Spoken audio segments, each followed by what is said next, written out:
and to encourage them to participate in Scottish activities. Their first event of the year was a traditional Robbie Burns supper and dance with all of the pomp and circumstance that would be found at a Burns supper in Scotland. The event was held at the Best Western Glengarry in Truro and was open to anyone interested descended from the Scots, felt Scottish, or just had an interest in Scottish culture and heritage.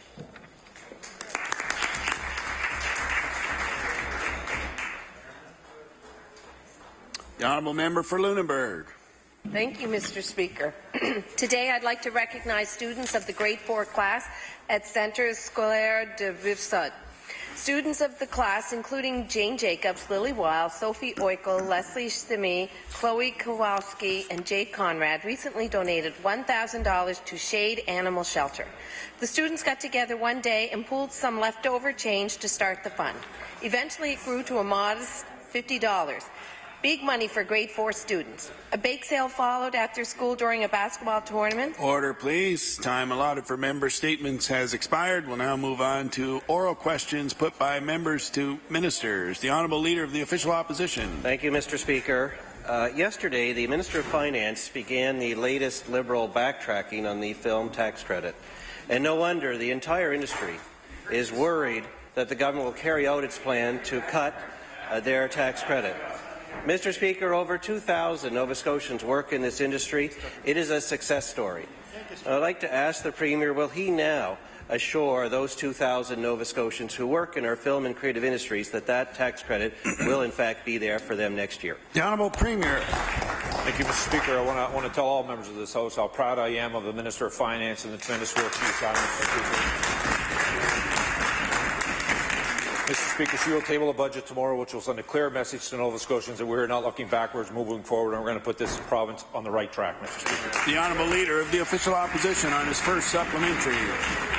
Thank you, Mr. Speaker, and we can only hope that the Premier is equally proud of the Liberals who wrote the 2013 election platform that he ran on, because in fact it promised that the film tax credit and the digital media tax credit would not only be kept, they would be expanded, and that the approval process would be streamlined. And I will table that page from their platform, Mr. Speaker. In other words, the government had promised the industry they would make it easier to access both. I'll ask the Premier, will he keep his election promise and expand and streamline both the digital media tax credit and the film tax credit? The Honourable Premier.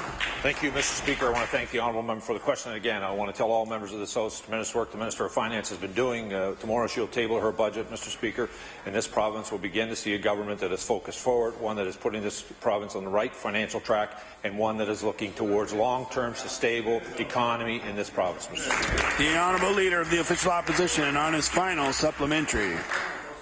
Mr. Speaker, there has been lots of talk about tax increases and program cuts. The best way to put the province back on the proper financial track is actually to support growing industries that create real jobs for Nova Scotians of all ages. Mr. Speaker, that's what the film tax credit does. That's what the digital media tax credit does. I know the Premier is focused on the taxes and the cuts, but why is he not working on proven ways to create jobs like enhancing the film tax credit and the digital media tax credit? The Honourable Premier. Speaker, I'm glad to see that the Leader of the Conservative Party thinks he knows what's in the budget, Mr. Speaker. Tomorrow, the Minister of Finance will table a budget very clearly telling Nova Scotians we're moving in the right direction. The Honourable Leader of the New Democratic Party. Thank you, Mr. Speaker. Mr. Speaker, 2 years ago, on the 1st of April, dental care for children under the age of 14 was reinstated and was to grow incrementally to cover children up to the age of 17 years old by 2017. In 2013, the now Premier supported this dental program and committed to its expansion every year. Mr. Speaker, on April 1st, 2014, the program did expand as promised, but Mr. Speaker, April 1st of this year has come and gone without an expansion in the program and without a word from the government. So my question to the Premier is very simple, Mr. Speaker. Will the Premier tell us if he's going to keep his commitment on dental coverage for children? Yes or no? The Honourable Premier. Mr. Mr. Speaker, I want to tell the honourable member that children under 14 are covered under the dental coverage. We're going to continue to provide, moving forward, to providing programs to this province that are sustainable in the long run, Mr. Speaker. I want to congratulate the Minister of Health for the tremendous work he's been doing. We finally have a Minister of Health that is focused on patients for the first time in a very long time, Mr. Speaker. Mr. Speaker, every decision, every decision we make will be focused on patients. The Honourable Leader of the New Democratic Party on her first supplementary.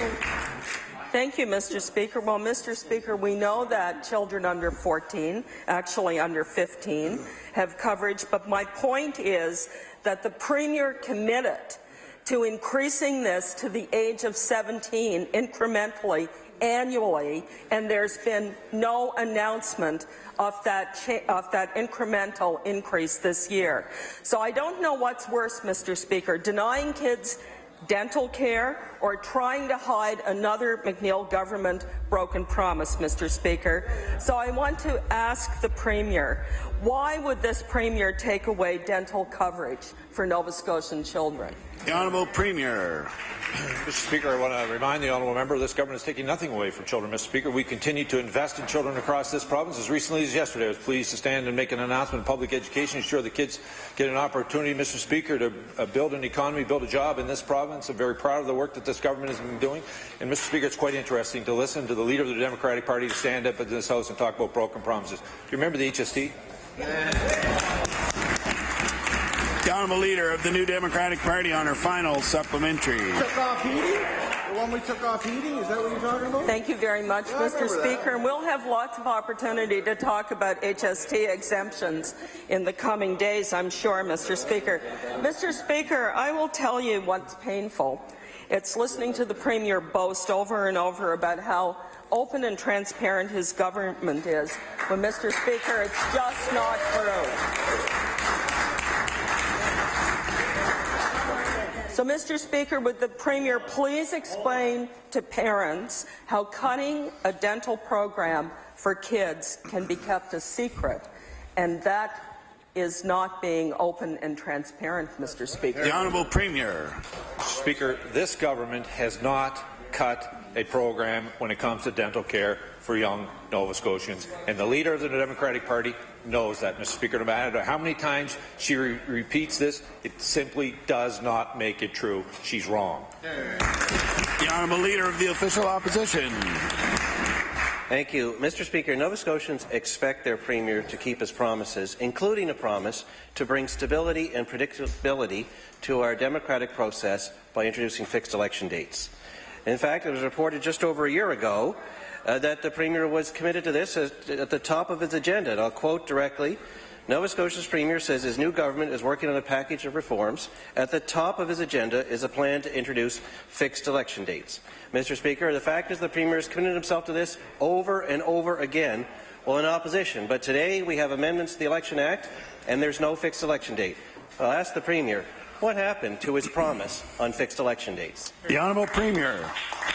Thank you, Mr. Speaker. As the Leader of the Conservative Party indicated, there's a bill before this House that looks at election reform. What we've seen, Mr. Speaker, across the country, we've seen in Alberta where they've ignored the election date. We've seen in Prince Edward Island, Mr. Speaker, where the election date has been ignored. As a matter of fact, his cousins in Ottawa have ignored the election date so many times people lost count. The fact of the matter is, Mr. Speaker, we're going to continue to provide good government to people in Nova Scotia, and I'll be certain to let them know when the next election is. The Honourable Leader of the Official Opposition.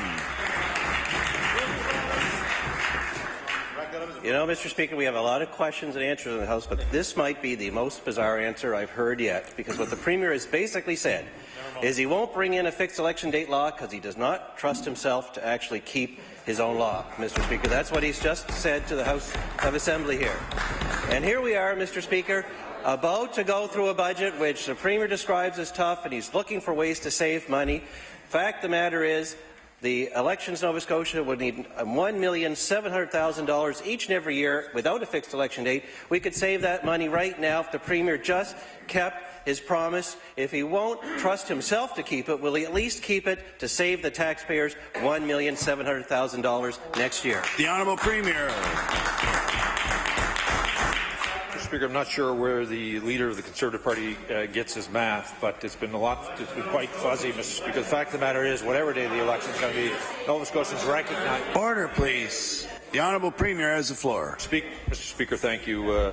Mr. Speaker, whenever the election day, Nova Scotians know it's going to cost, Mr. Speaker, to deliver democracy to the people of this province. We're going to continue to provide them good government. We'll ask them for a new mandate, Mr. Speaker, at the appropriate time, and I'll be certain to let the leader of the Conservative Party know. The Honourable Member for Truro, Bible Hill, Millbrook, Salmon River. Thank you, Mr. Speaker. Here we are, Mr. Speaker, just one day away from the provincial budget. And, Mr. Speaker, it would be nice if some of the people across the way would listen when I ask my questions. So, Mr. Speaker, the McNeil government has had no meaningful consultation with the creative sector about changes to the film tax credit and how this would affect them greatly by damaging this successful industry. Producer Jeff Dion told the CBC if they're going to change it, they need to understand the ramifications of changing it, and we really don't believe that they do. So I'd like to ask, through you, Mr. Speaker, to the Premier, to explain why his government isn't listening to industry experts or even to other government members from other provinces who have made the same mistake of either weakening or cutting their tax credits. What does he feel the consequences of changing the film tax credit will actually be to the province of Nova Scotia? The Honourable Premier. Thank you, Mr. Speaker. I want to correct the Honourable Member. The Finance Minister has met with many people in the industry, and Mr. Speaker, the rest of her question is simply hypothetical. She has no idea what's coming in the budget tomorrow. That's one thing I know for certain. The Honourable Member for Truro, Bible Hill, Millbrook, Salmon River. Thank you, Mr. Speaker, and I'm sure that does not exactly sit well with the industry, who are still sitting on pins and needles and concerned about what's going to happen tomorrow. Mr. Speaker, yesterday the Finance Minister told the industry to calm down.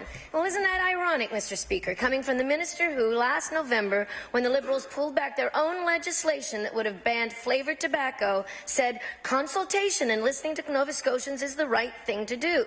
So, Mr. Speaker, my question for the Minister of Finance is if she has suggested that Nova Scotia cannot afford the film tax credit as it currently exists, why does she feel that Nova Scotians who live in our rural districts can afford to lose the jobs in those rural districts that these film tax credits create? The Honourable Minister of Finance. Thank you very much, Mr. Speaker, and I'm pleased to speak about this issue again today. I spoke yesterday to the Honourable Member and others in the House and said very clearly the budget is coming in tomorrow on April 9th. All of the information will be there for many industries that are waiting to see what the impacts are and the positive things as well that will be in that budget. And I'm afraid because of the nature of budgets, we have to wait till tomorrow. Thank you. The Honourable Member for Pictou East. Thank you, Mr. Speaker. My question is for the Minister of Finance. Last year, Nova Scotians expected the McNeil Liberals to keep their promise to reduce departmental spending. First when they said they'd reduce it by 5%, and then also again when they said they'd reduce it by 1% across all departments. They failed to do so in both cases. In fact, departmental spending went up. So now the McNeil Liberals are talking about how tough choices are being made in this budget. Who will it be tough on? Government departments who must reduce spending, or Nova Scotians who must foot the bill? The Honourable Premier. The Honourable Minister of Finance. Sorry about that. Thank you, Mr. Speaker, and I appreciate the question. Again, this is the sort of questions we've been having the last little while, Mr. Speaker. A lot of speculation about the budget and really reflecting concerns of people throughout the province who have various interests. And again, I will not be letting the Minister or the member opposite know what is in the budget until tomorrow. Thank you. The Honourable Member for Pictou East. Thank you, Mr. Speaker. The Premier has said that Nova Scotians will see their own fingerprints all over this budget. Meanwhile, the government has yet to release the results of their budget consultation process. So when Nova Scotians see the budget tomorrow, they won't actually be able to tell if their comments were actually considered. So my question for the Minister is, why has the Minister of Finance not released her findings from her consultation. The Honourable Minister of Finance. Thank you very much, Mr. Speaker. I appreciate the question, and I know that at the consultation session in New Glasgow, the member opposite did attend. I heard from many people at 8 separate public meetings around the province, and the report that summarizes what was heard should be on the website tomorrow. Thank you. The Honourable Member for Pictou West. Thank you very much, Mr. Speaker. My question through you is to the Minister responsible for Public Service Commission. According to figures released by the Public Service Commissioner, the average government worker used 12.6 sick days in 2013 and 14, costing the government $26 million. That figure is 4 more sick days, approximately a third more, than workers in the private sector. At a time when the government is reviewing priorities to find savings, what factors is the minister considering in his department to reduce $26 million in costs due to sick leave, and will he move forward fairly for all Nova Scotians? The Honourable Minister of the Public Service Commission. Mr. Speaker, I would like to start off by thanking all the public servants that work so hard on behalf of all Nova Scotians in this province. Mr. Speaker, I would also like to thank the Department of the Public Service Commission for their hard work on behalf of all public servants, and I would like to thank the Department for actually coming up with ways to assist people who require assistance to come to work. And, Mr. Speaker, one of the initiatives that we have is an enhanced EAP program which helps those that are in need at critical times to be able to come to work. Thank you. The Honourable Member for Pictou West. Thank you very much, Mr. Speaker. The Premier has told us that everyone is going to feel pain in tomorrow's budget. The pain for taxpayers could be eased a little bit if the cost of sick days and the civil service was decreased. Nova Scotians are prepared to do their part, but they expect fairness. Will the minister commit to taking meaningful action to decrease the cost of sick days in the coming year? The Honourable Minister of the Public Service Commission. Mr. Speaker, as I stated earlier, we monitor sickness days in the public service, and we actually work towards reducing them. With our EAP program, as we identify employees that require assistance to actually come to work, we support them in doing so. Thank you. The Honourable Member for Hants West. Thank you, Mr. Speaker. My question will be for the Minister of Community Services. Mr. Speaker, an announcement was made in late October of last year regarding a $52 million investment to affordable housing, a much-needed announcement. Hants West currently has approximately 50 families on the wait list for housing and approximately 50 seniors also waiting. Can the Minister tell us when we might see some of that funding put towards getting these people into homes and off the wait list? The Honourable Minister of Community Services. Thank you for the question from the honourable member. It was my pleasure to be able to announce that last year, and of course that money came from the deferred federal contributions, which had been amassing up to about $64 million over the last decade. And so $42 million of it actually was dispensed in that announcement last October. We provided 10-year supplements for 300 folks. We were able to leverage that with the private sector, hopefully getting close to 500 rent supplements. The ongoing process is still happening. People who were first on the wait list were encouraged at that time to apply through their Housing Nova Scotia office, and then whatever area had landlords that had housing stock available, they would be able to be moved off the list at that time. The Honourable Member for Hants West. Thank you, Mr. Speaker, and I thank the Minister for her answer. I wonder, there seems to be a bit of confusion around this announcement and the number of, or the amount of uptake. I don't think that landlords appear to be aware that they need to actually apply. We're just learning this in recent weeks, and want to confirm that that is in fact the case. It is up to them to contact government or the Department of Community Service to make application to become part of that program. The Honourable Minister of Community Services. Communications from Housing Nova Scotia actually went out across the province to many different landlords in the sector, inviting them to make applications so that they would be part of that partnership that we were establishing within Housing Nova Scotia.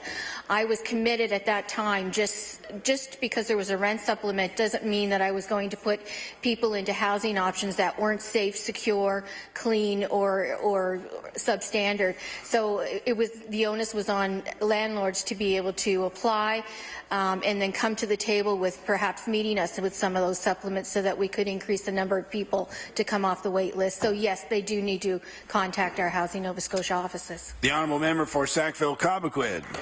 Thank you, Mr. Speaker. Yesterday in question period, the Minister of Health revealed the main focus of his nowheres to be seen nursing strategy when he said, overall in Nova Scotia we're at a very good place. We know that we have a question with mobility. Mr. Speaker, it's not about mobility issues. It's about availability of trained, experienced nurses not being available for ICU wards and ERs across the province. Can the minister explain to me how moving nurses around the province is going to quickly solve our problems with a lack of experienced, trained nurses? The Honourable Minister of Health. Thank you very much, Mr. Speaker. And yes, at this point in time of 2015, we can speak about having the most registered nurses in the history of the province. We'll have over 400 graduating this year, and our nursing strategy, in fact, in my view, will be copied across the country once it's revealed. The honourable member for Sackville-Cobequid. I think I'll probably disagree with that comment, but it's cold comfort, Mr. Speaker, to those patients waiting in the ER because there's a backlog and unable to get onto an ICU bed, for example. Mr. Speaker, this government has spent the last year distracted while experienced nurses across the province retire in large numbers, Mr. Speaker, as a result of the conflict brought on by the McNeil government. Last October, the minister stated that the nursing strategies he's been working on was in a draft form and that it was ready. When it's ready, all our problems will be solved, Mr. Speaker. The minister has done nothing to solve the nursing shortage over the last 7 months. So can the minister explain why he spent 7 months picking fights with nurses rather than solving the problem that have led to the nursing shortage in our province? The Honourable Minister of Health. Thank you very much, Mr. Speaker. Yesterday I took a little time to review some Chronicle Herald articles from 2012, 2013, when in fact the member for Sackville-Cobequid was the Minister of Health, and nursing issues were front and centre under his time in office. The honourable member for Northside Westmount. Thank you, Mr. Speaker. Mr. Speaker, we all know that this has been a rough winter. The deadline to have studded tyres off vehicles is fast approaching, yet the winter conditions don't want to go away. The weather's been cold later than usual in the season, mechanic shops are backed up, and we hear lately that the private contract for highways and roads and ploughing is due to expire soon. And storms are continuing to happen, Mr. Speaker. People are getting anxious. We had a similar situation last year. In the coming weeks, Nova Scotians will be unsure as to whether or not they should remove their studded tyres or keep them on because of road conditions. So my question is, what steps has the minister taken to ensure driver safety is a top priority? The Honourable Minister of Transportation. Thank you, Mr. Speaker. Obviously, it certainly was. I would agree with the member. It was a challenging winter. When you spend $75 million tax dollars combating the impact of the snow, the ice, the drop in temperatures, the fluctuation. It's been a tough year, Mr. Speaker, but I know that we put all of our efforts into winter maintenance, into communications, into letting people know what's happening. Of course, road safety is a shared responsibility. It was a tough winter, Mr. Speaker, but I do want to take this opportunity to thank our staff. It was a tremendously dangerous season. It was a tremendously dangerous season, Mr. Speaker, and they risk their lives and their safety every day and every night, and they work very long hours. So on behalf of Nova Scotians and all members of this House, I want to thank our staff for the work that they did. Thank you very much. The honourable member for Northside Westmount. Mr. Speaker, last year the minister extended the deadline for removing studded tyres. Given the current state of our roads, and this winter is showing no end in sight, the minister should extend the deadline again to ensure people choose safety over fear of non-compliance. So my question is, does the minister plan to extend the deadline to have studded tyres removed? If so, can he tell Nova Scotian drivers and garage owners when this will happen so they can have peace of mind? The Honourable Minister of Transportation. Thank you, Mr. Speaker, and it is an important question as people get into their summer maintenance for their vehicles. Last year, this question was brought before the floor, and my colleague in Municipal Affairs had the opportunity to look at this policy, look at the situation. I'll be happy to let the member know that minister did change the policy. It now states May 31st as the studded tyre date, so we'll certainly uphold that date, and it will be May 31st this year for all commuters in Nova Scotia. Thank you very much. The honourable member for Colchester, Musquodoboit Valley.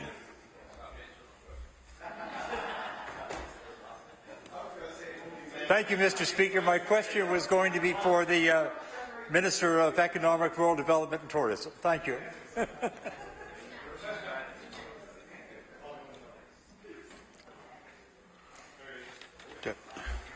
The broadband for rural Nova Scotia project expired, and constituents are certainly calling me about the lack of internet service, and if they do have it, the system is still very slow. My question is, has there been a review of the project to see if the internet needs in rural areas are being met? The Honourable Minister of Economic and Rural Development and Tourism. Mr. Speaker, I'd like to refer that question to the Minister of Energy.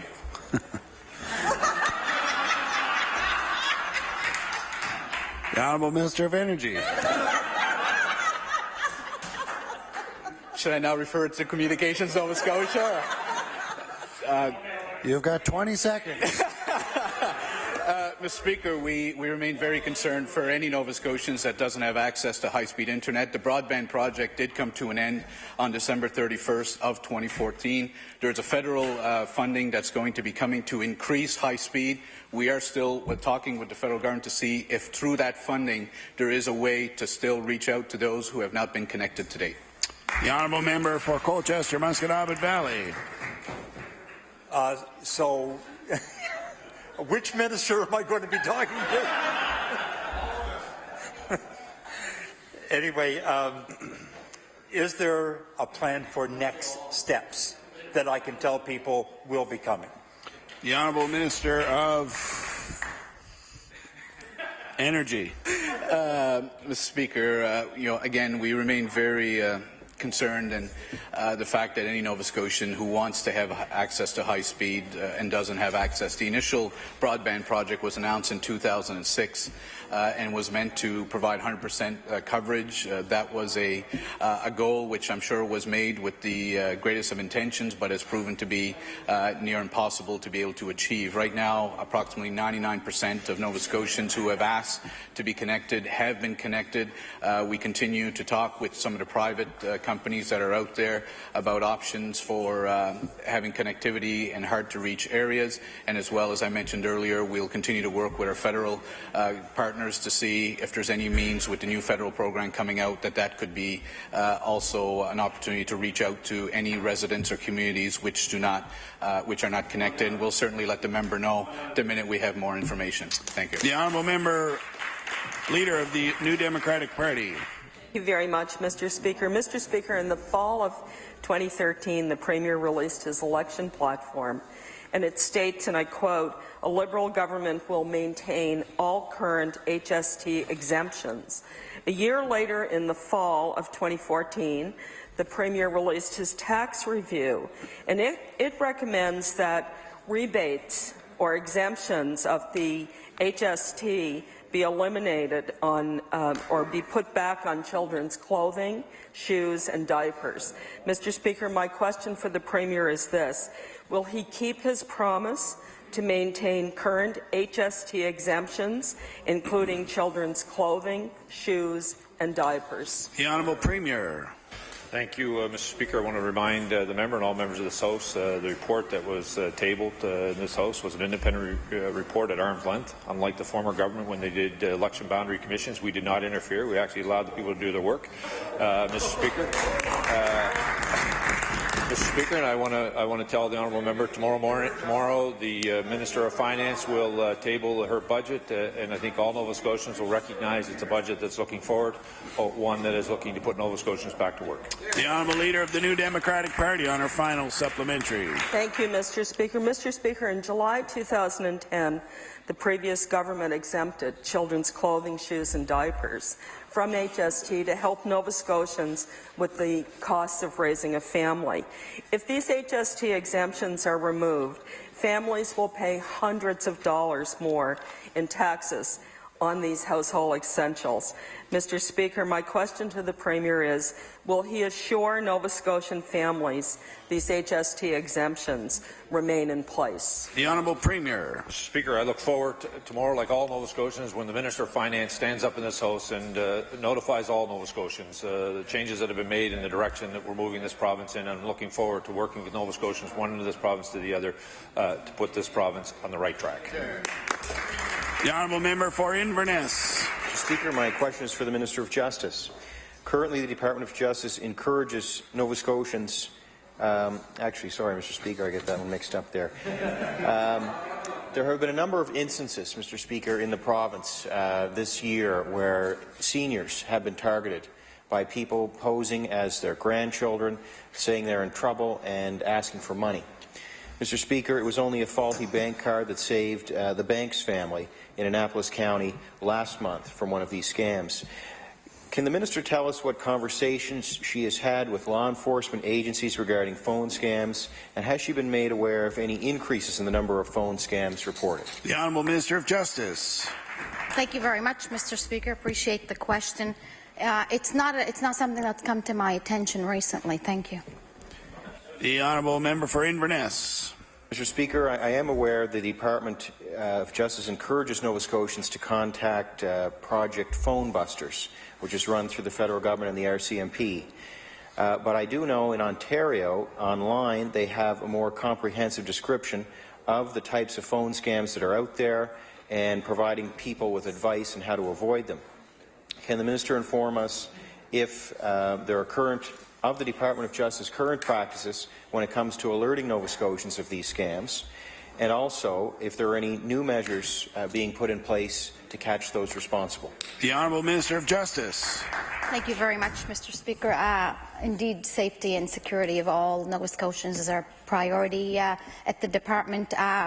We consult extensively with all our stakeholders, including obviously all the police partners with regards to those issues, as well as other safety and security issues.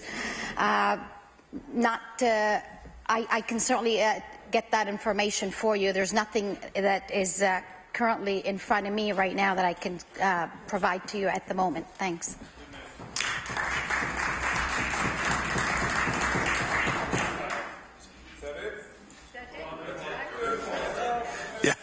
The Honourable Member for Northside Westmount. Thank you, Mr. Speaker. Mr. Speaker, my question is to Minister of Health.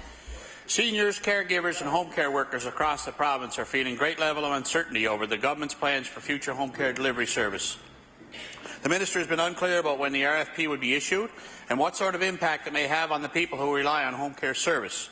For instance, if the government plans to potentially change the vendor delivering home care services on the government contracts, Nova Scotians and employees need to know the service standards will be in place to ensure the quality of care is unchanged. So my question to the Minister, has the Department consulted stakeholders to develop a standard of care to be included in the request for proposals? The Honourable Minister of Health. Thank you, Mr. Speaker. And I want to thank the member opposite for a very, very good question. In fact, it's one that would require a lot longer than 45 seconds to answer. But just to get to the heart of the matter here, we brought in all of the vendors. It was interesting that there were about 60 vendors that are interested in providing either nursing care, home support or home aid as the RFP is now being developed. And also within the RFP, there will be criteria and accountability that currently is not there at the level that we want to attain. The Honourable Member for Northside Westmount. Thank you, Mr. Speaker. It's a very difficult time for family when their loved one can no longer take care of themselves in a way that once could. By leaving questions unanswered, the government is adding to their anxiety. The Department's own report said this publicly funded home care is not available for nearly 40% of the people who are on a waiting list for a nursing home bed. The government is changing their policy on the wait list and shifting those seniors to skyrocketing home care wait list. And we still don't know who's going to be providing the care. All of these changes in the government cannot tell Nova Scotians whether they result in more service availability for those who need it. So my question to the Minister is, will more Nova Scotians be able to access home care services as a result of this RFP process? The Honourable Minister of Health. Thank you very much, Mr. Speaker. And I know that the whole goal of going through an RFP and changing the process of providing home care to Nova Scotians, in fact, is to bring both a greater quantity to Nova Scotians, but above all, quality care in the home delivered. The Honourable Leader of the New Democratic Party. Thank you very much, Mr. Speaker. Mr. Speaker, Nova Scotians have just been through a pretty tough winter. However, in this winter, they've saved hundreds of dollars on their heating bills because of a decision to take the HST off home energy.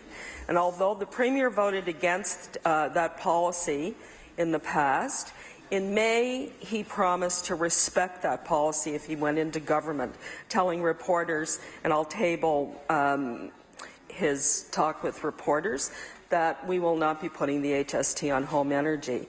But, Mr. Speaker, today the Premier is not telling us what his position is now. He's refused to comment on keeping the HST on home energy. So my question to the Premier is this: why has he backed away from his promise to not charge Nova Scotians HST on their home heat? Oh, my goodness, Mr. Speaker. I'm glad to see, and I'm sure Mr. Gorman is up there, glad to see that everyone's reading the stuff that he prints, and to remind them what I might have said in the past, Mr. Speaker, we are continuing to move forward, Mr. Speaker. We are going to continue to move forward, Mr. Speaker, provide good government to the people of Nova Scotia, and I would encourage the honourable member to come to the House tomorrow. When the Minister of Finance stands up, she will table a budget that all Nova Scotians will want to see, and all Nova Scotians see one that's moving forward. The Honourable Leader of the New Democratic Party. Thank you, Mr. Speaker, and I certainly intend to be here tomorrow, and quite a few tomorrows after that, Mr. Speaker. Mr. Speaker, in May of 2013, the Premier stood in this House. He called for a vote on a resolution to, and I quote, support keeping the provincial portion of the HST off electric bills in Nova Scotia and commit to not putting it back on in the future. However, we know that the McNeil Tax Review recommends doing the exact opposite. Mr. Speaker, so my question for the Premier is this: can members of this House expect another vote on keeping the HST off home energy in this House anytime soon, Mr. Speaker? The Honourable Premier. Mr. Speaker, here we have, we finally have the return of the old NDP, Mr. Speaker, fear-mongering after fear-mongering, Mr. Speaker. I would encourage the honourable members, instead of speculating what's in the budget, to show up tomorrow. The Minister of Finance will be more than happy to tell her what's in the budget, Mr. Speaker, and I'm going to tell you, Nova Scotians will understand this budget is one looking forward, unlike the one that was tabled for 4 years by that party. The Honourable House Leader for the Official Opposition. Thank you very much. LaHave ferry riders like Nova Scotians and other places are facing steep prices. At the increases at the hands of this Liberal government. And Lunenburg County citizens have organized protests and petitions to register their concerns. Prior to a recent protest, some of the local organizers made a simple request of the Minister of Service Nova Scotia Municipal Relation. They asked for a community meeting to discuss ferry fee increases. The minister said that he would get back to them. Now, I know this is a transportation question that I should be asking the Minister of Transportation, but maybe I can ask the Minister of Service Nova Scotia whether he can commit today to organizing a meeting or attending a community meeting so that LaHave ferry users can have their voices heard. And if he can't answer it, maybe the Minister of Transportation can urge the minister to have that meeting. The Honourable Minister of Service Nova Scotia. Thank you, Mr. Speaker, and I thank my colleague for the question.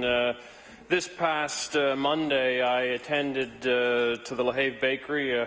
For those of you who travel rural Nova Scotia, a great place to stop for a cup of coffee and a snack, where I had the opportunity to meet with organizers of a protest that followed that very same day at 12:45. I had great discussions with those who participated, and I actually attended the protest with those who were present at the very site of the LaHave Ferry. In my discussions with those individuals, Mr. Speaker, I committed to a meeting in the near future to further address the questions that they've posed. The Honourable House Leader for the Official Opposition. Well, thank you very much, and I thank him for that answer. And according to a news story on CKBW, when asked how negotiable his government rate hike may be, the Minister of Service Nova Scotia Minister of Relations said there could be options to explore. And I'll table that document. So my question to the Minister of Transportation, could he please enlighten the House to which of these specific options may be available and which he and the Minister responsible for Service Nova Scotia have explored? The Honourable Minister of Transportation. Thank you, Mr. Speaker, and I thank the member for the question. Now, what we've talked about is, with respect to the 10 passes and the migration to the annual fee, the annual rate that we have for all of our 7 ferry runs. And what we talked about would be payment options for having that annual rate applied to those who use the service. Obviously, this annual number was based on a percentage and a certain portion of trips that were made on an annual basis by those who live in the area. So we're looking at those options for an annual pass to see what we can do for payments to ease the annual number overall. We're also looking at talking to all stakeholders in those areas where those ferry services are impacting and take place, and we're listening to Nova Scotians, Mr. Speaker. Again, we had to close the had to close that gap between cost and revenue, but we're doing good decisions for the people of Nova Scotia. Thank you, Mr. Speaker.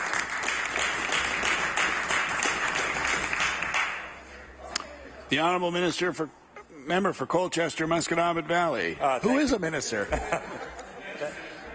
Thank you, Mr. Speaker. My question is for the Minister of Community Services. The Minister's roadmap for change for service with persons with disabilities was submitted to the Department in June of 2013. The report includes a number of recommendations and goals that the Department will improve service. One of those recommendations is that a moratorium on admissions to rehabilitation centres and large residential facilities go into effect in spring of 2015. Stakeholders have been told that this is going to need to be pushed back another year. What would be the reasons for that pushback? The Honourable Minister of Community Services. Thank you for the question. As I've said many times in the House, I am committed to the roadmap for transformation, but we have to do it in a way that is both respectful and responsible. Quite simply, the date was pushed back because the communities were not ready with the service providers to provide the absolute, acute and necessary provisions of care in the community right now. It takes a long time to deconstruct one system while you're building up another, and so I'm not going to not have people go into rehabilitation centres and get the required services that they need because simply they may not be available in the community of their choice right now. So it just was responsible to move that back. I also committed that there would be no new construction of any rehabilitation rooms or beds within this province, and I am committed to that. The Honourable Member for Colchester, Musqueam Valley. And thank you for that explanation. The advisory group who designed the roadmap had a positive vision for persons living with disabilities in the province. In order to make that vision a reality, well, certainly we need to make some progress. Could you provide a status update on the recommendations made in that report? The Honourable Minister of Community Services. I know that both my senior staff within the Disability Support Program have been still working with the Advisory Council, and there will be updates that come at different time frames, and I'd be happy to provide the member with that. The Honourable Member for Queens Shelburne.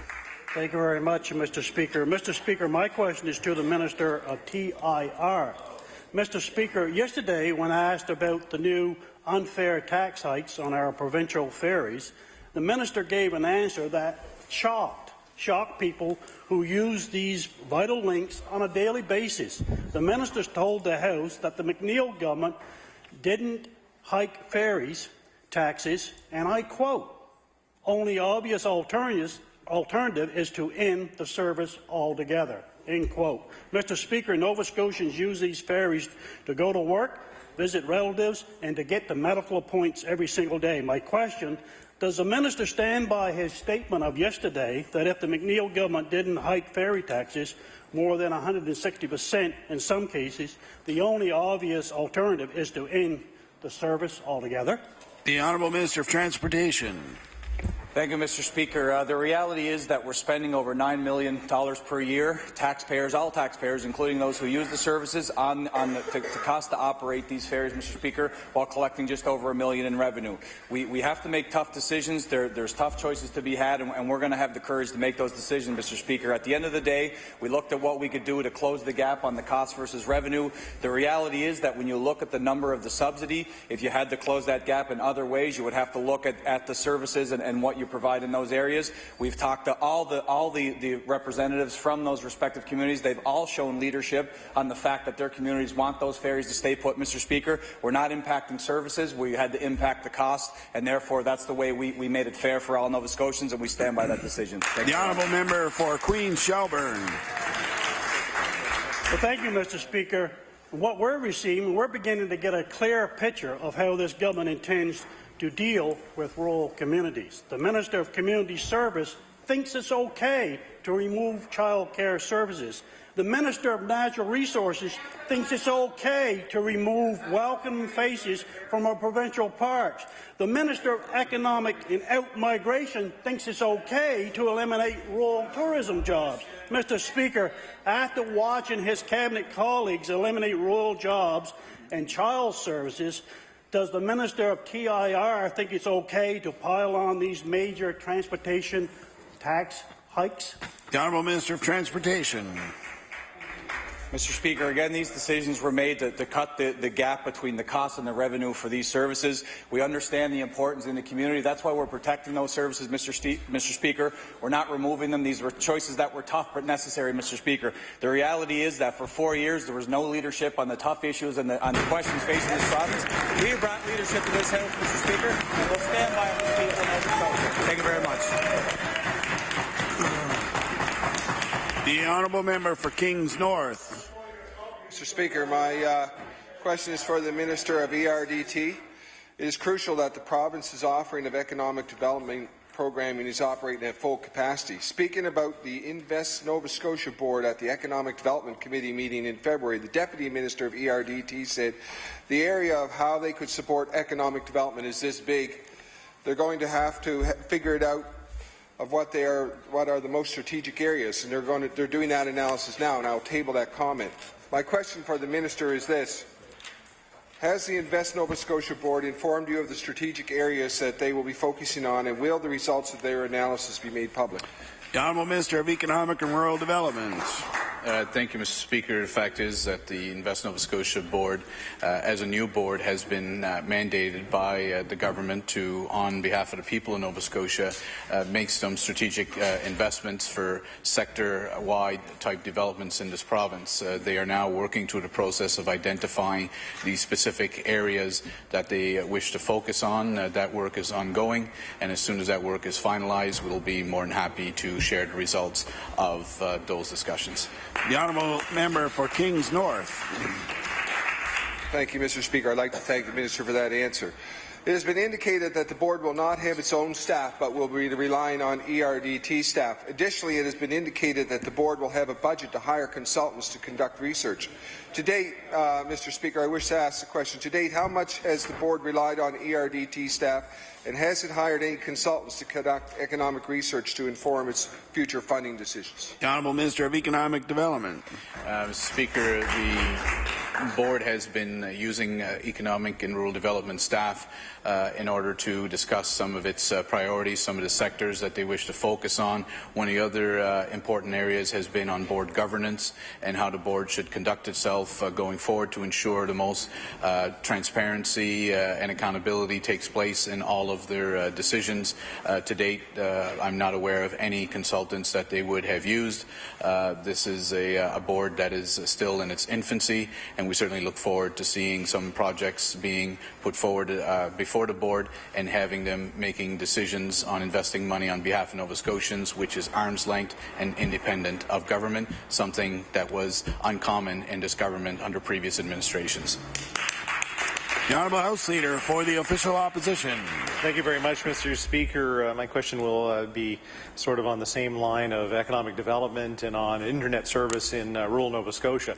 I've been getting a lot of calls and petitions and a lot of information, especially from my constituency through Argyll, Barrington, through the East Pubnico, Woods Harbour, Cape Island areas, starting to get some calls as well from the Yarmouth area, those people that are in the Richfield and the backsides of Yarmouth County that do have to rely on the wireless internet service. So my question to the Minister of ERDT are, beyond waiting for the federal government program to completely understand what it is, are there any other steps that the department maybe could take to urge Eastlink internet service to provide a better service to citizens?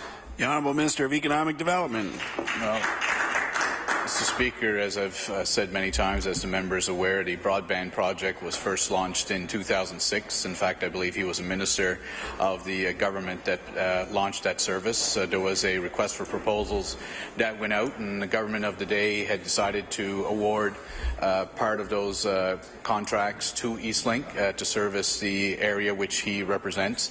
That contract did expire in the December of 2014. Mr. Speaker, the monies under that contract were provided to Eastlink by previous administrations. It is a private company, and therefore government is very limited in what it can do to force any private company to do something in Nova Scotia. The Honourable House Leader for the Official Opposition. Thank you very much. I appreciate that answer, but we know that there was millions of dollars of taxpayers' dollars that ended up into this program that did provide, I thought, was a relatively cross Nova Scotia service, whether it was through Eastlink in Southwest Nova Scotia or Southern Nova Scotia, or whether it was Seaside in Cape Breton, but or Northern Nova Scotia and Cape Breton. But I can definitely hear the differences between the members that I have in our caucus that are under the other system versus the one under our system. So, if there's a way that government can urge them along, can provide them with a little bit of funding to make this happen, whether it even is to buy back the towers so that local communities can own it, I think would be a benefit. We even have people at this point that are wanting they're actually signing petitions that they'll actually quit their service at the end of a certain date. So my request to the minister is whether he could, work hard with Eastlink Internet Service or as government to really push down on those providers in Nova Scotia. The Honourable Minister of Economic Development. Thank you, Mr. Speaker. Order, please. Time allotted for oral questions put by members to ministers has expired. We'll now move on to opposition business. The Honourable House Leader for the Official Opposition. Thank you very much, Mr. Speaker. Can you call Bill number 73? We'll now call Bill number 73, the Freedom of Information Act. The Honourable Member for Pictou East. Thank you. Thank you, Mr. Speaker. Pleased to rise today on second reading of Bill 73, Amendments to the Freedom of Information and Protection of Privacy Act. This bill requires the government and other public bodies to notify a person whose personal information has or may have been compromised. Mr. Speaker, this is a bill that is short on words, just 72 in total, but long on protection of Nova Scotians.